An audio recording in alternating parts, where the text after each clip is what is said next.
So if I could ask Liz Barber to come to the stage. Liz is the CFO of Yorkshire Water and co-chair of the Leadership Network. Judith Batchelar.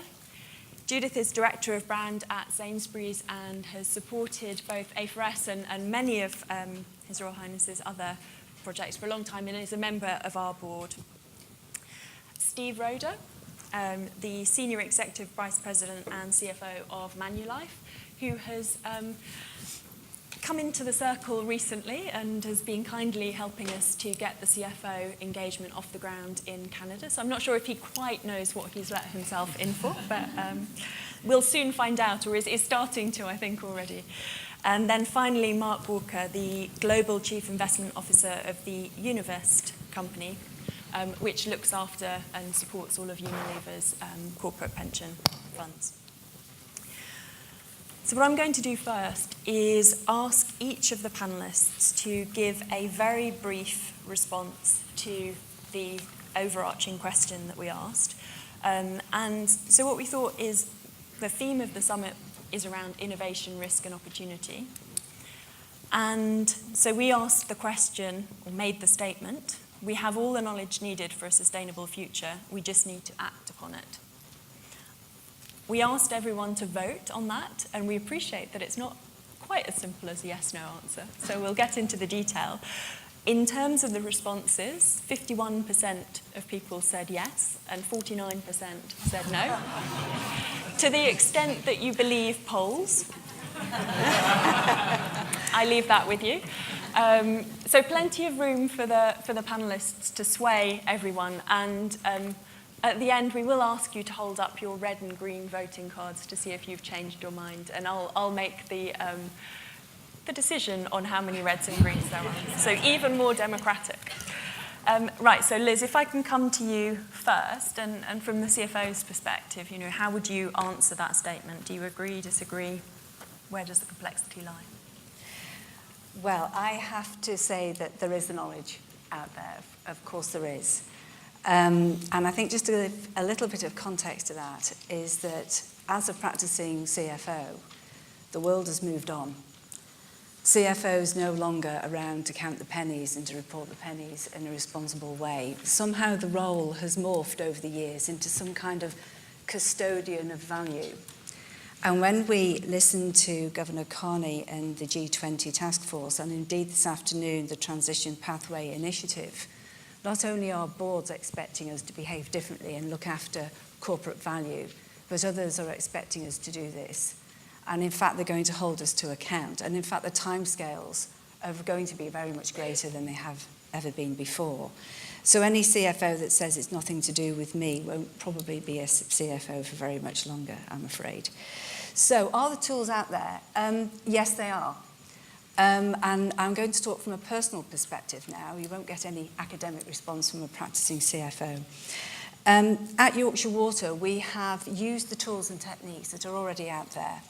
We've used the guidance from the A4S network.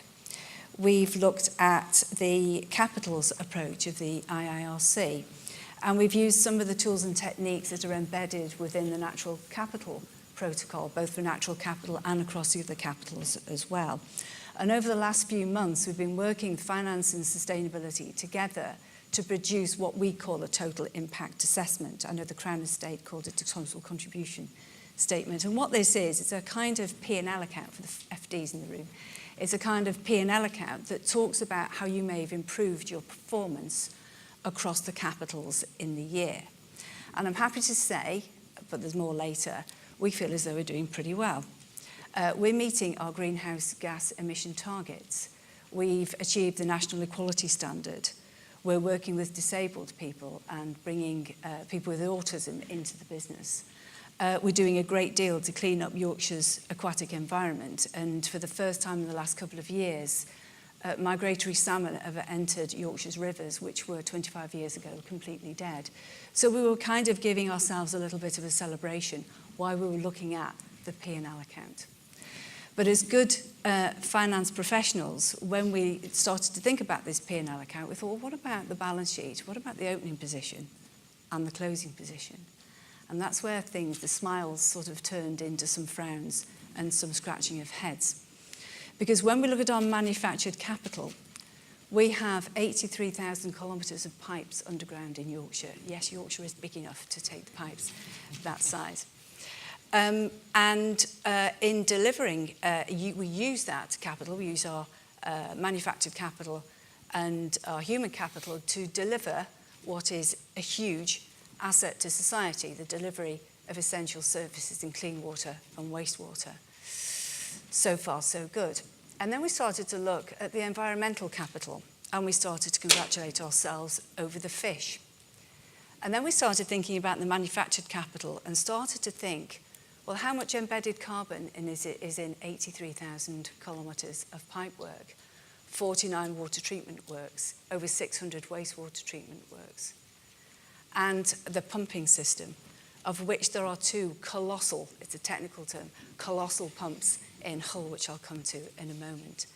So we stopped and thought and realised, in actual fact, we have a huge amount of embedded carbon. We have a huge legacy there.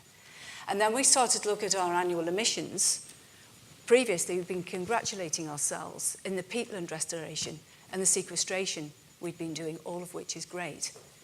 But what about the greenhouse gas from the grid that we still use? And even though we may be seeking to halve our greenhouse gas emissions, what about all the greenhouse gases that are already there and will be in the environment for the next 100 to 200 years? That's quite a legacy. And every year that will grow because we will still, in providing our essential services, be releasing greenhouse gases into the environment. Basically, what we've been doing is improving the aquatic environment at the expense of the atmospheric environment. So we've stopped short. We've had a good look at our business model. We're going to have to think very, very differently about how we deliver our services. So how do we stop embedding carbon? We look at developing new assets. So in Hull, for example, where we have those colossal pumps, Hull is still under threat of flooding. We're looking to use green infrastructure, open spaces, to slow the flow, to slow the water, instead of using more pipes and pumps. We're looking at embedded carbon recycling, so 500,000 tonnes of aggregate no longer used at one of our wastewater treatment sites has been used, washed, I hasten to add, and used to build a local railway station. We have to think about who we buy our grid electricity from, where it's come from. We have to be much more discerning around how we buy our electricity. And the sequestration is about a 25th of our carbon emission. We're really looking at our land bank to see how we do that very differently through improving pintlands and afforestation. So my challenge is we have the information. We just have to play with it. We just have to use it. We just have to be not frightened of it. And we just have to use it to take a really good, hard look at our organisations. Great. Thanks, Liz. Judith, you come from the supply chain perspective and have been doing work across the whole value chain. So how much of what Liz has been saying resonates from your perspective? Absolutely most of it, because I do believe we have all the tools. Perhaps not as refined as we'd like them, but many more tools than we've had historically. It's how we put them into practice. So lots of things to think about. And I suppose in terms of the way that we look at this at Sainsbury's, we've done two things really.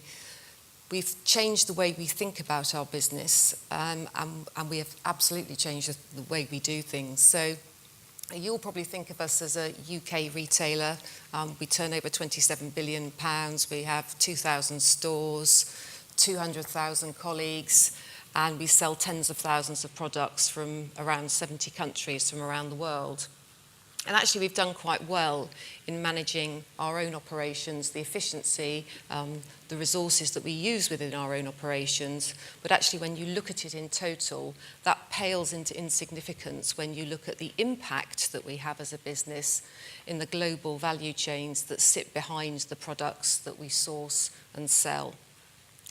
Now, looking at that, it's a much bigger challenge. First of all, they're not our businesses. And so we are dealing with other businesses that we have to actually persuade those businesses, and we have to sell them the business case to operate differently. But the way we've approached it requires structural change. And in a retailing environment, structural change takes a long time, And as you will all know, there are a few tactical and cyclical challenges along the way, including things like Brexit.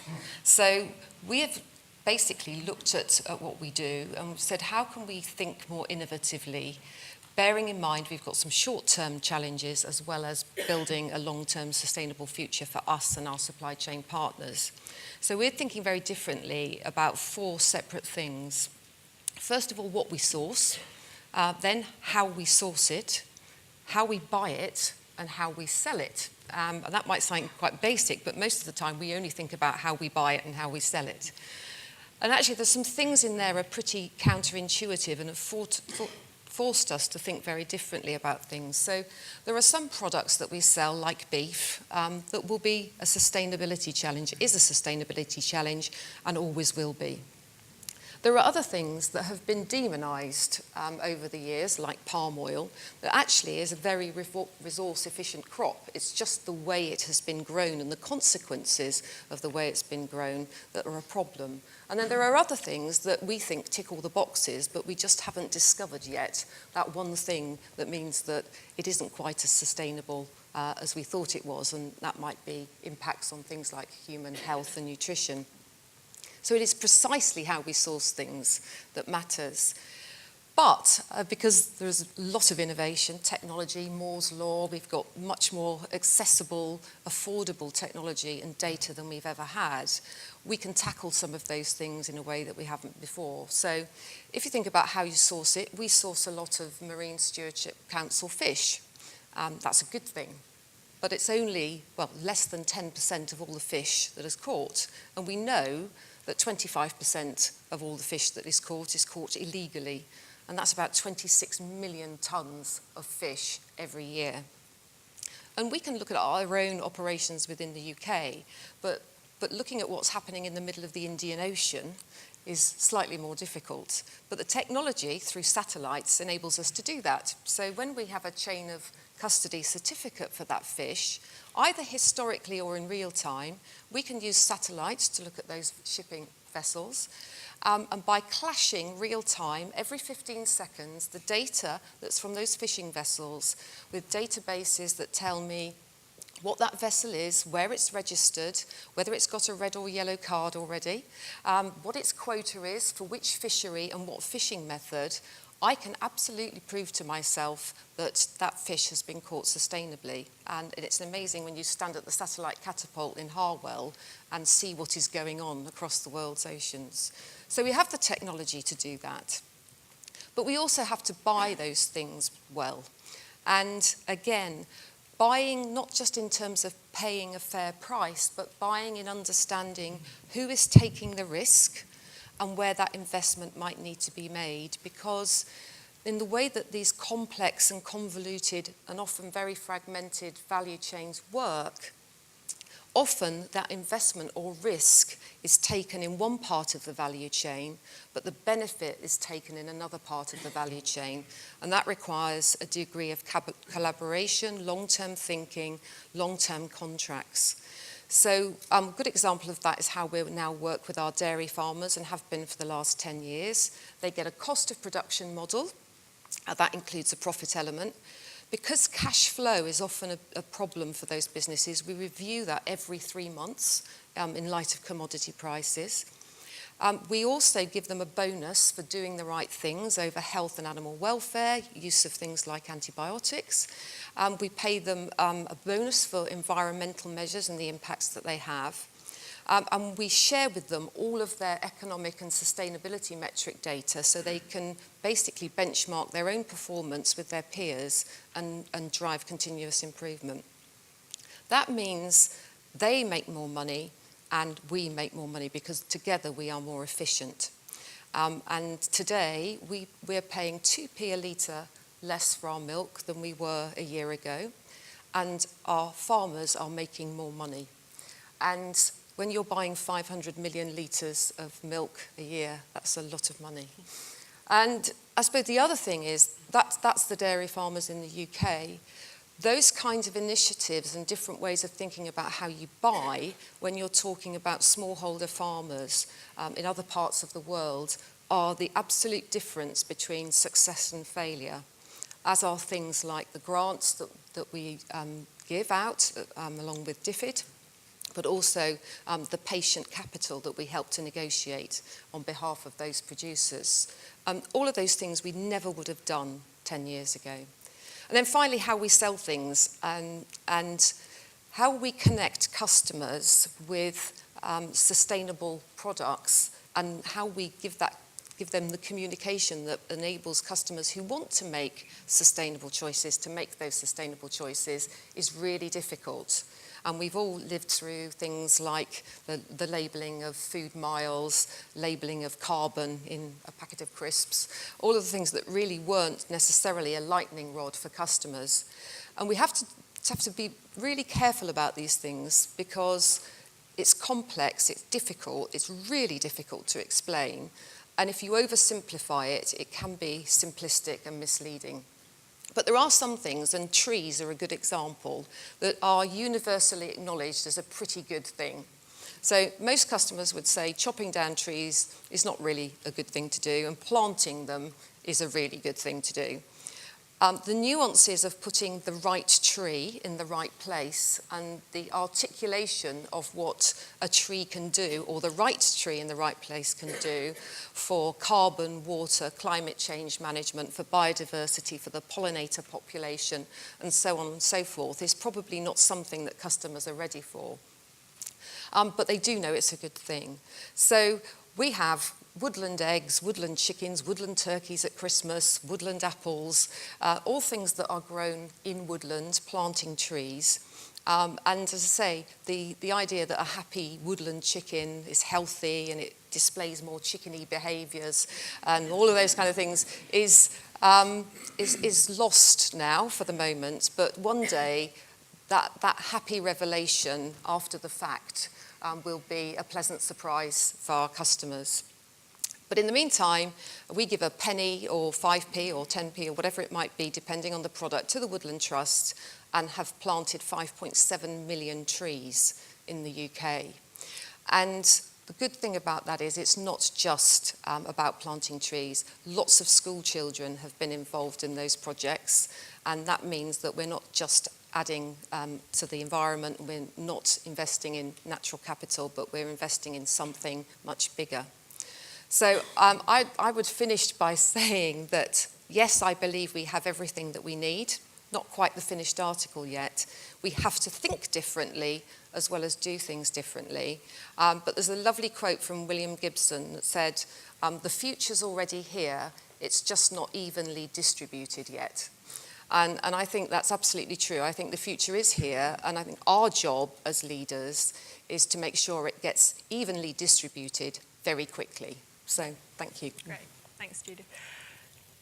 Steve, coming on to you, and maybe picking up on Judith's point there around the distribution of knowledge and action. You've obviously currently based in Canada with operations throughout North America and Asia and elsewhere around the world, and prior to that working in Asia. So from that perspective, I mean, is the knowledge getting to the right people? As a CFO, do you find that you have the kind of insights needed to take action? So, yeah, I think the question is a moot one in a sense, because if the knowledge is out there, well, I can tell you in my career, and that has been in parts of Asia and more recently in Canada, I haven't seen sustainability as a topic feature too heavily in the boardroom or at the executive committee table. So whether we have the knowledge or not, it doesn't appear to me to be entering into the world of decision-making very strongly. And so I question, why is that? And just some basic observations as a CFO of a major listed company. Maybe, first of all, very quickly to explain what Manulife is. So Manulife is a life assurer and wealth and asset manager. It trades essentially in Canada, United States, and then in many of the Asian markets, mature markets such as Hong Kong, Japan, Singapore, but also growing very quickly in some of the emerging economies, places like Vietnam, Philippines, Indonesia, mainland China.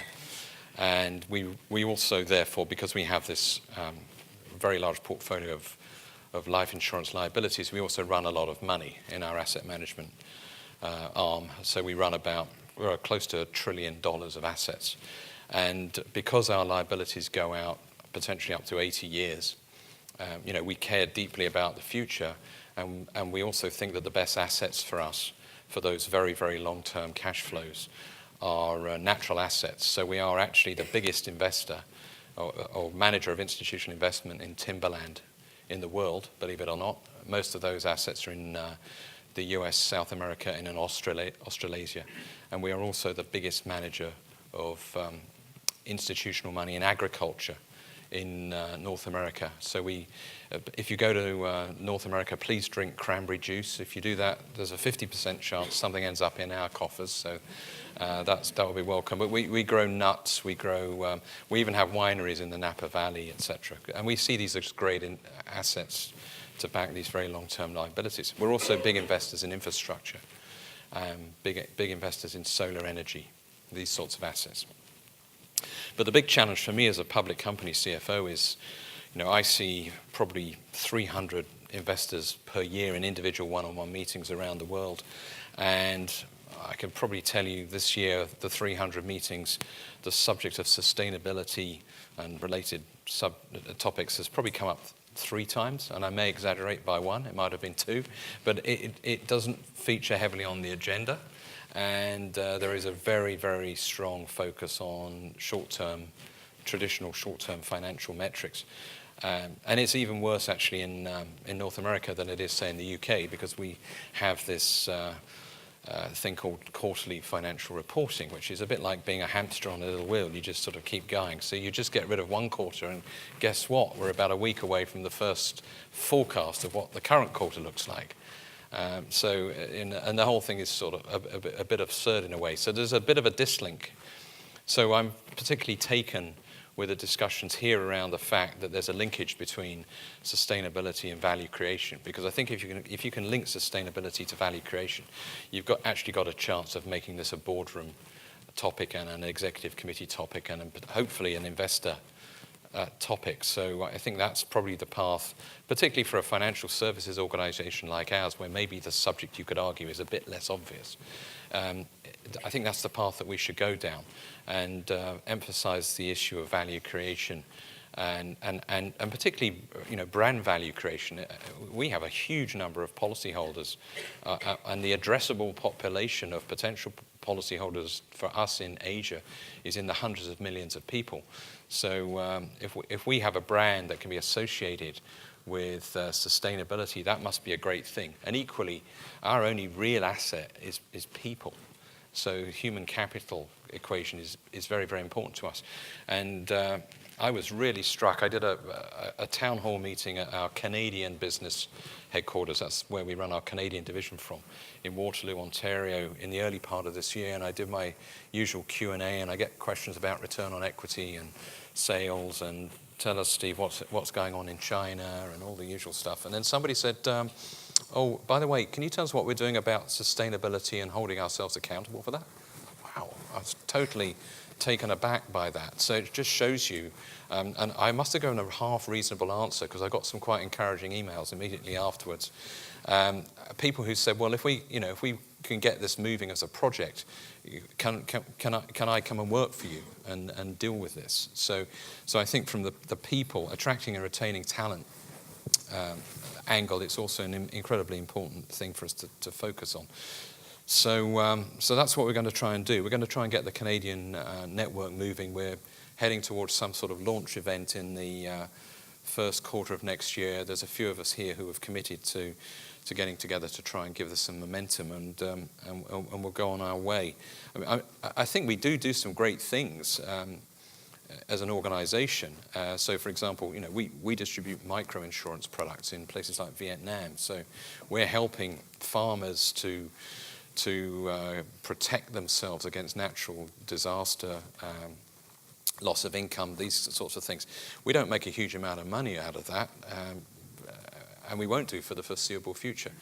Equally, we link health and wellness to life insurance. So we have in North America and in Hong Kong and now in the Philippines the ability to give people a wearable device, and they agree to exchange personal information on the number of steps they take a day, or the fact that they've logged in at the gym 3 times a week or whatever, and then we will give them discounts on their life insurance premiums to encourage the right behaviour. So we're doing a lot of good things, but have we ever really structured it in a meaningful way? Have we held ourselves accountable for that?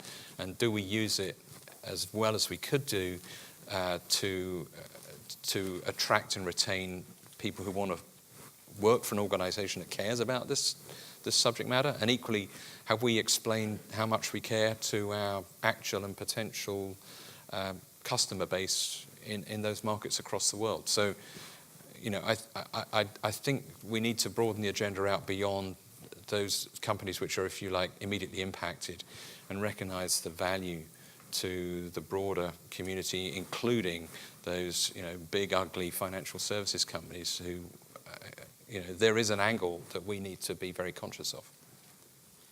And I have to say it's great that there are so many CFOs from the financial services sector, which I know when we first kicked off our work with the CFOs, it was very few and far between. So I think I think you're really seeing a shift there. Mark, finally, before we have chance to get at least a few different questions from the floor, can I get you to then give that perspective of the investor? Because, Steve was saying there that he's not getting any questions from his investors, and that's not the first time I've heard a CFO say that.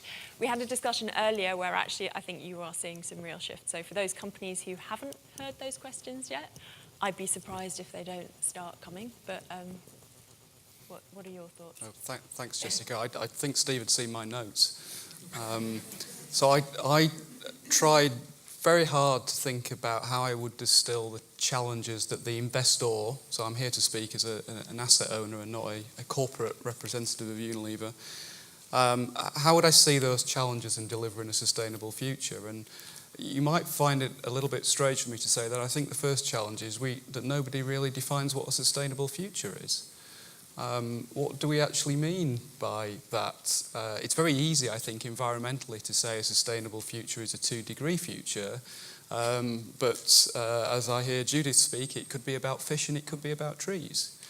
So clarity in the investor community about what we mean by a sustainable future, I think, is part of the problem, or lack of clarity now. A lack of clarity often leads to a default response, which is inertia. We're not actually going to do anything about it because we don't know what we're trying to address. So that's the first thing I would say. And I think the second thing, which Steve also has referred to, short-termism. The investment industry, I find, often is very short-term. It's an industry which is built upon transactions. It's an industry built upon quarterly reporting, on doing things rather than not doing things, and trying to see the value and demonstrate value by not having done something rather than having taken an action, sometimes when that's the most appropriate thing. And then the alignment of interest that goes through the industry, principal agent issues and so on. So I think within the investment industry, that really is one of the issues we need to address. And then again, it's kind of come up in a similar way, but you've got to address the issues with the right people. I find that the responsible investment industry, if that's a term those who are part of it in the room understand, spends a lot of time talking to the responsible investment industry and not enough time talking to chief investment officers, chief executive officers, and the key decision makers at investors. I spoke at an event for corporate pension funds organised by the PRI, Principles of Responsible Investment, earlier this year with another corporate pension fund. Quite happy to see 50 people at a small event in the audience and 0 corporate pension fund attendees, all service providers from the responsible investment industry. So if those are the problems, what are the potential solutions from an investor perspective? So I suppose to some degree they're the opposite issues. We need a consistent and clear narrative about what we mean by sustainability, by a sustainable future. And we need practical solutions. Investors get practical solutions. How do I invest my capital? What products and services is it I need from service providers in the marketplace? And importantly, as has already been said, those decisions are investment decisions. They need to be put into a risk and return context. Now, it doesn't mean that you can't have other elements to your decision making, but if we can put some of the decisions we have to make as investors in a risk and return context, then I think we'll see more progress. We need more leaders to champion a sustainable future, assuming we've defined what that actually means. And we need some somewhat different and more flexible approaches to investment. A lot of the way we do things around here when it comes to capital allocations are often based on models, risk models, asset liability models. Those models are all driven by what happened in the past. How were returns different? How do we measure risk and so on? And as His Royal Highness said and other people have said, the world is changing. So the investment world needs to change with it. And if we're making decisions about the future, investment decisions about the future, why do we still use many techniques which are rooted in what's happened in the past? I think alongside that leadership comes collaboration, and collaboration amongst, not just collaboration amongst investors, but why not collaboration amongst corporates and their pension schemes? I think we have a fantastic dialogue within Unilever between the corporate and the pension fund side of things, and it's led, I think, to much more support for the things we're doing as investors in trying to drive long-termism, in being more responsible investors, and so on. The challenge, as ever, in doing that is often, as it's been referenced before, in the biggest corporate pension funds are in the US. And we see 0 corporate pension fund signatories to PRI from US multinationals. So, there are certainly some challenges in getting that dialogue going between corporates and pension funds, but maybe corporates do need to set more challenges for their own pension funds and get that dialogue going internally. And finally, if the problem is too much short-termism, then the solution is to be more long-term. And unfortunately, I think the difficulty there is that's a mindset issue, it's cultural, and to start thinking about longer horizons is often a challenge for those who are rooted in quarterly reports and quarterly results and so on. And I think I'm not sure it's a solution, but I think one of the really important ways of driving that move to long-termism comes with the information that we as investment executives for our pension funds and other service providers provide. It's the reporting. We talk about quarterly reporting, but it's also the information in those reports. We need, as investors, we need transparency, we need disclosure from the companies who invest, not because that's just the way the world is going, but because we believe there are long-term risks that we need to manage. And if we really understand what our long-term risks are, our risks are not, do we underperform a market capitalisation benchmark? Our risks are we able to pay the pensions to our 300,000 beneficiaries around the world in a sustainable way? And the risk of that not happening, other than the solvency of Unilever in my case, the risk of that not happening is more about a permanent loss of capital than it is about a quarterly underperformance. So I think the reporting side and the information that's provided is incredibly important. The final thing I will say is I've been chairing the PRI's Investment Strategy Working Group, and we've put out a report recently about how investors should think about integrating sustainability into the whole investment strategy decision-making process. One of the ideas in that report is that we add a third dimension to risk and return, which we've called the real economy influence of certain assets. Now, how are we going to measure that? Whether we find some way of aligning sustainable development goals into doing that, I think, is the real challenge for us. But adding that third dimension to risk and return is something that we're really thinking about now. Quite a varied perspectives there. Some of you think that actually, whether or not all of the knowledge is perfect, there's enough to be making progress, and maybe you can learn as you go. I think some bigger questions on actually is the knowledge there, and is that inertia?